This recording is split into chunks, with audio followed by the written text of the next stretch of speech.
Un vigneron dans l'alambic de l'histoire. In vino veritas, le Gaillac a 2000 ans.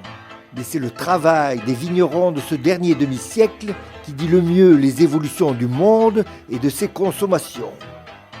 Passé 43 vendanges, Alain Boulanger, enfant de 68, qui s'est collé au travail en usine puis au travail des vignes, sort de cet alambic de l'histoire.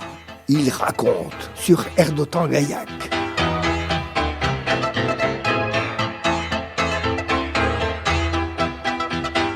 Aujourd'hui, la viticulture est aussi une action collective. La culture de l'action collective s'applique aussi à la viticulture. 2022, ça y est, ou quasiment, Alain Boulanger s'apprête à quitter le métier après plus de 42 ans passés dans la viticulture. C'est au moins une belle tranche de vie. Une tranche durant laquelle il aura au moins autant cultivé la vigne que l'idée selon laquelle le groupe sera toujours plus fort que l'individu. Elle vous vient d'où, cette idée selon laquelle le collectif rend plus fort ? Ouais, j'avais envie de vous parler de solidarité, d'ambition commune, d'entraide, de travail collectif. Alors que pourtant, quand je me suis installé, une des premières tentations, ça a été de quitter la cave coopérative de Rabassins pour monter une cave particulière. Mais quand j'ai expliqué cette idée à mon père, j'ai vu que ça lui faisait mal. Qui était ce père ?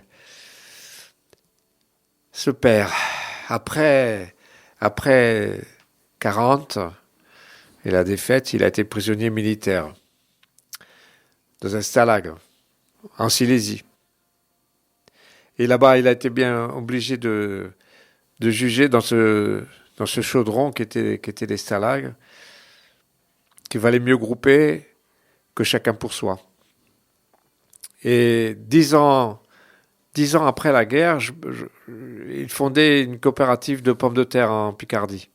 Il était revenu de cette expérience prisonnier, convaincu que l'efficacité économique et que la solidarité chrétienne, tout ça ne pouvait faire que bon ménage. Et vous avez donc changé votre façon de voir ? Oui, depuis mai 68, je savais déjà qu'on était plus forts ensemble. Et donc, en fait, mon père n'a pas eu beaucoup de mal à me convaincre. Mais quand j'étais petit, il citait, plusieurs fois, il m'a cité l'Évangile. Il me disait, quand vous serez rassemblés, je serai au milieu de vous. Cette phrase, ça a guidé sa vie et c'est vrai que c'est quelque chose qui m'est resté. Et on peut dire que ça s'applique aussi au milieu agricole, même si on peut rester tout à fait incroyant. Le collectif, c'est une culture, dites-vous. Soyez plus précis. Oui, le collectif, c'est toute une culture. Et entre la volonté, on peut dire écuménique de mon père, qui fait des ponts pour passer de la solidarité chrétienne pour passer de la charité chrétienne à la solidarité. Et aujourd'hui, le slogan de Vinovaly, selon lequel le groupe est toujours plus fort que l'ensemble des individus qui le composent, la logique en fait est la même. C'est cette logique qui a tracé une bonne partie de ma route. Ce slogan est une trouvaille. Oh, pas vraiment. Je ne pense pas que ce soit vraiment une trouvaille. Il n'est pas venu tout seul, ce slogan. À l'esprit des communicants et des dirigeants de Vinovaly, nous sommes un pays de rugby, Gaillac. Et le jeu de rugby est avant tout une affaire collective. Et c'est dans cette culture du rugby que l'idée a été puisée. Le rugby étant ici la culture de tous, c'est certainement ça qui explique que ce slogan était si facilement adapté.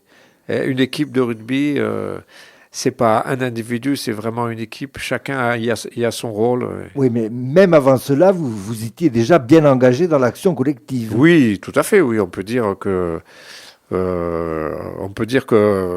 parce que je vous ai expliqué précédemment, dès que j'étais petit, le collectif, on en parlait, oui. La recherche de l'action groupée, la construction de solidarité, C'était notre boussole, hein, après 68. 68, donc vous avez eu 20 ans au bon moment. Oui.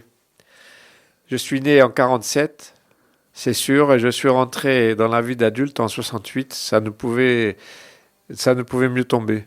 C'est la société tout entière qui remet alors en cause le métro, boulot, dodo, le sort des individus perdus dans la masse.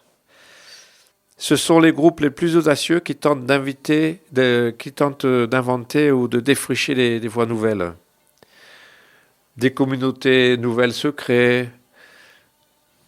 On est tous convaincus qu'il n'y a pas de solution individuelle. Et le militantisme est alors une évidence pour vous. Oui, tout à fait. Je me rapproche de groupes de personnes qui avaient l'ambition de bouleverser le monde, en tout cas de le rendre plus juste et à la portée de tous. Je n'ai pas été syndicaliste tout de suite, certes, mais c'est l'action politique qui m'a d'abord absorbé. L'action syndicale, elle est venue ensuite, plus tard. Mais je me suis vite aperçu que c'était quand même là le levier le plus efficace. Ah mais comment passe-t-on d'une jeunesse rurale au travail en usine avant de revenir à la terre? J'ai quitté mes études d'agro en 70 pour voir du pays, en fait, pour sortir de mon milieu, qui était un milieu un peu étouffant pour un jeune homme de mon âge, trop rural et trop catholique. Et dans un premier temps, c'est en allant m'employer dans une usine que je trouve ma liberté. Ces années-là, il y avait encore beaucoup d'emplois, c'était facile de se faire embaucher. Il suffisait de se présenter et le lendemain, on travaillait. Je me suis rapproché à ce moment-là des militants maoïstes, la gauche prolétarienne, qui étaient certains établis en usine, selon l'expression consacrée. Ils se font embaucher sur les chaînes de production pour être plus près des travailleurs et pour essayer de précipiter chez eux une certaine prise de conscience de leur exploitation. Pour précipiter la révolution, autrement dit. Exactement. Mais cette révolution, elle ne se produit pas comme on s'y attend, en fait. La grande grève de 68 qui fait penser, on voit bien que elle n'a pas de suite, et le grand soir qu'on attendait n'arrive pas. Ça ne ruine pas chez nous l'idée de force collective. Je me dis juste que sans doute que la société ne se transformera pas par en haut, selon les vues éclairées de militants que nous étions, aussi visionnaires fussent-nous.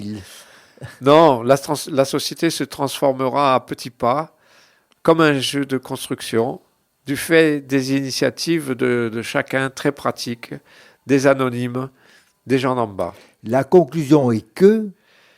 La conclusion de tout ça, c'est que mes amis et moi, on ne va pas révolter le peuple, les gens, les femmes, les jeunes. Nous avons seulement tout à apprendre des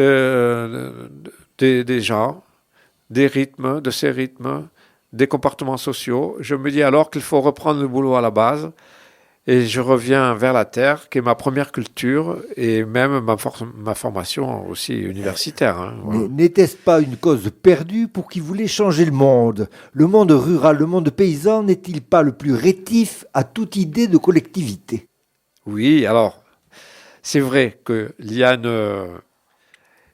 une littérature de gauche, de Karl Marx notamment, et de Lénine aussi, qui décrit plutôt le monde rural, le monde paysan, comme étant à l'opposé de toutes les solidarités. Et c'est pourtant ces manifestations de ce monde paysan qui m'ont convaincu du contraire. Un exemple? Quand dans les années 75, il y a eu les grandes révoltes viticoles dans le Midi, et je me souviens d'une manifestation dans laquelle